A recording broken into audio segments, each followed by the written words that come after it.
Matt, thanks so much for your time today. You just wait. Yeah, no, we're talking about Smurfs, it's good. To my knowledge, this is your first sci-fi movie, is that right? Yeah, and it was a great, I mean, I love the genre, and I think it's one of the hardest ones to get right, but the most memorable films are the ones that they do get right, the Blade Runners and Alien and things like that. I love this genre, and so I was thrilled to get a shot at working with Neill, because he's the man. Yeah, so I guess, you must get a lot of scripts sent your way. Were there loads of other sci-fi things that you've turned down in the past, and what was it about this that you wanted to do? No, the only one that I've ever unfortunately had to turn down just because of schedule was Avatar.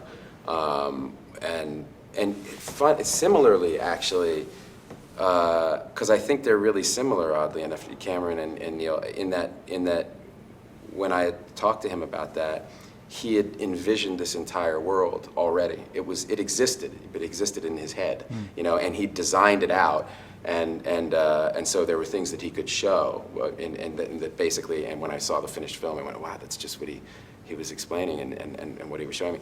But and Neill, the first meeting I had with him, he showed up with this entire world, and it was designed down to the littlest detail. He had a whole book of just weaponry, of futuristic weapons that he'd invented. Wow. And he explained how they all worked. And I mean, this is stuff that's like in the background of shots in this movie that you'll never see, but or that you'll see just for a moment. But it was designed down to the littlest detail. And I think, like James Cameron, it's that same thing where they've got this incredible, unique, and original vision and idea, and then they come to the crew, and they give them the best explanation of what this world is, and then the crew helps them try to bring that vision to the screen.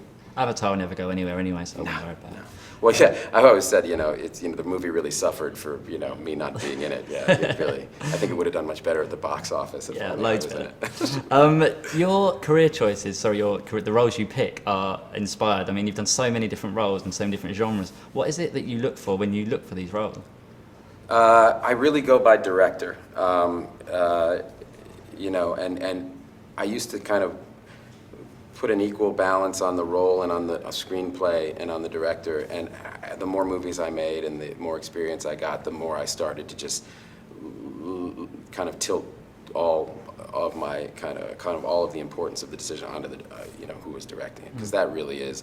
I've done films at this point with literally no script, and by choice. I made kind of an experimental movie with Gus Van Sant years ago where we improvised the whole thing and we had no script.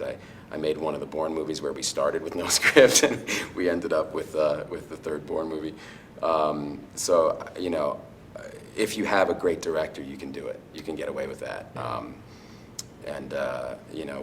Whereas a mediocre director can turn a great script into a mediocre movie. Yeah. Your character in this looks pretty badass. What was it like to play him, and what was your favorite part of it?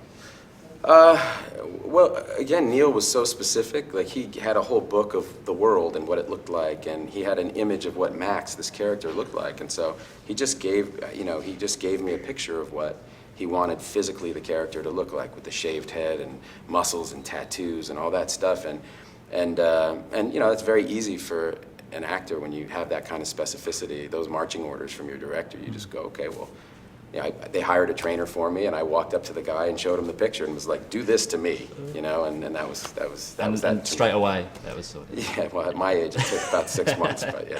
Brilliant. Thanks so much for your time today. I can't wait to see the film. Thanks. Thank you so much. Hope you love it.